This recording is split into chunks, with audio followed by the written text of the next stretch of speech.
میرے بیٹے، اگر تم سکون حاصل کرنا چاہتے ہو تو اللہ کے حضور جھک جاؤ، اللہ کی چوکھٹ پر جھک جاؤ۔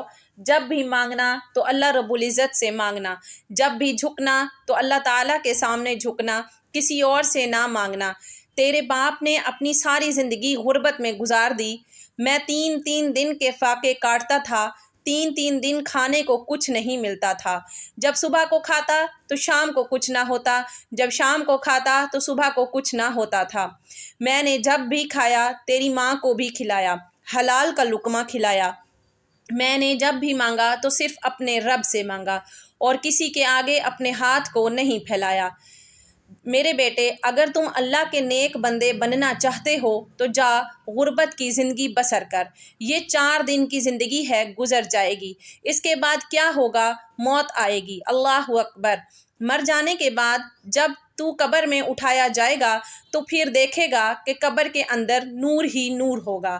باپ نے اس 6 سال کے بیٹے کو یہی درس دیتے ہوئے کہا، جب بھی مانگنا اللہ رب العزت سے مانگنا، غربت کی زندگی بسر کرنا، کیونکہ اسی میں سکون ہے۔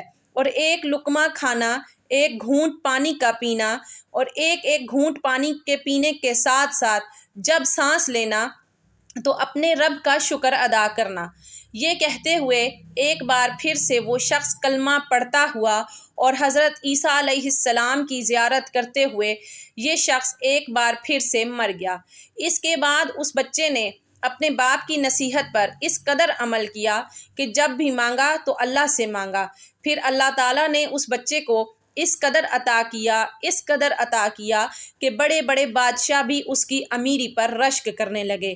اللہ تعالیٰ فرماتا ہے کہ درختوں کے پتوں کے برابر گناہ کرو، میں تمہارا رب ہوں، معاف کر دوں گا، مگر 2 گناہ مت کرنا، کیونکہ ان گناہوں کے بعد میری کبھی بھی تم سے صلح نہیں ہو پائے گی۔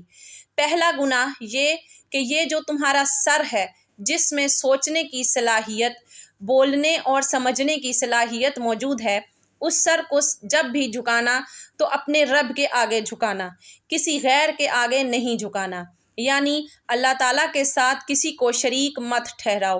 زندگی میں جب بھی پریشانی آئے، جب بھی برا وقت آئے، تکلیف آئے، مصیبت آئے تو تکیے پر سر رکھ کر رونے سے بہتر ہے کہ سجدے میں سر رکھ کر رو لیا جائے۔ اس سے اللہ بھی راضی ہو جائے گا اور تمہاری پریشانی بھی دور ہو جائے گی، کیونکہ میرا رب 70 ماؤں سے بھی زیادہ پیار کرنے والا ہے۔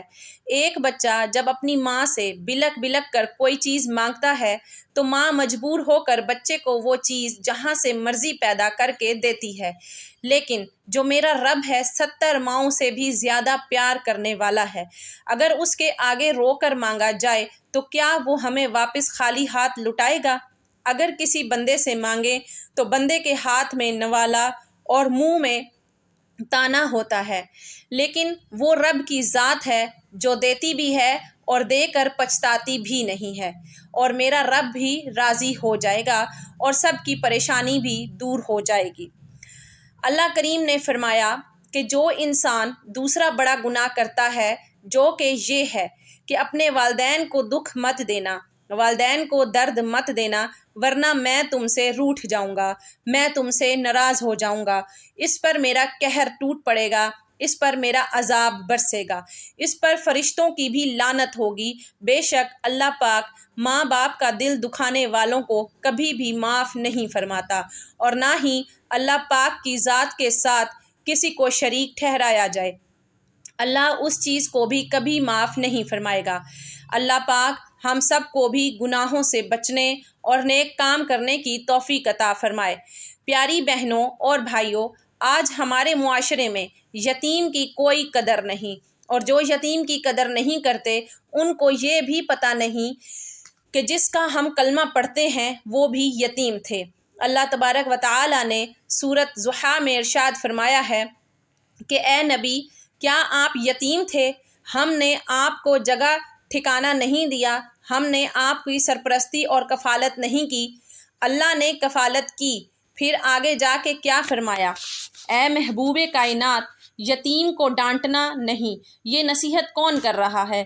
آسمان والا۔ اور کس کو کی جا رہی ہے؟ مدینے والے 2 جہاں کے سردار کو اور محبوب کائنات کو، کہ اے محبوب کائنات یتیم کو ڈانٹنا نہیں۔ تو جب محبوب کائنات کو آسمان سے یہ آرڈر مل رہا ہے کہ یتیم کو ڈانٹنا نہیں، تو آج ہم ان یتیموں کے ساتھ کیا کر رہے ہیں؟ جس کا والد فوت ہو جاتا ہے تو علاقے میں، محلے میں نہ اس کی تعلیم کی فکر، نہ اس کی تربیت کی فکر، اور وہ ایک غریب کی زندگی گزار رہا ہوتا ہے جو کہ قابل ترس ہے۔ تو پیاری بہنوں اور بھائیوں، اللہ تبارک و تعالی نے یتیم کی قدر اور اس کی تکریم کا حکم دیا ہے، بلکہ اللہ تعالیٰ فرماتے ہیں اے محبوب کائنات کہ جو قیامت کے دن جھٹلائے جائیں گے، ایسا شخص آپ نے دیکھا؟ پھر اللہ پاک نے خود ہی بتلا دیا، جو یتیم کو دھتکارتا ہے، ڈانٹتا ہے، اسے جھگڑا کرتا ہے، یہی وہ شخص ہے، اللہ اکبر، جو قیامت کے دن منکر ہوگا۔ اگر یہ قیامت کے دن کا منکر نہ ہوتا تو آج یتیم کی عزت کر رہا ہوتا، بلکہ دوسرے مقام پہ اللہ رب العزت نے ارشاد فرمایا کہ جو آدمی کسی یتیم کے سر پر ہاتھ پھیرے، جتنے اس بچے کے سر کے بال اس کے ہاتھ کے نیچے آئیں گے، اتنی ہی اللہ تبارک و تعالیٰ اسے نیکیاں عطا فرمائے گا، اس کے گناہ مٹا دے گا۔ بلکہ اللہ پاک نے یتیم کے مال کی خود حفاظت کی۔ اللہ تبارک و تعالیٰ کی قدرت دیکھیے کہ سورہ کہف کے اندر اللہ تبارک و تعالیٰ نے کیا ارشاد فرمایا کہ میں نے 2 نبیوں کو بھیجا اور وہ دیوار ٹھیک کرانے لگے، حضرت خضر علیہ السلام اور حضرت موسیٰ علیہ السلام، کیونکہ یہ زمین کے اندر جو دیوار کھڑی ہے وہ یتیموں کی ہے، اور وہ بیچارے ان کے نیچے ان کا خزانہ چھپا ہوا ہے۔ یہ ابھی چھوٹے ہیں، ان کو پتہ نہیں کہ ان کا باپ بڑا نیک صالح تھا، عبادت گزار تھا، وہ فوت ہو گیا۔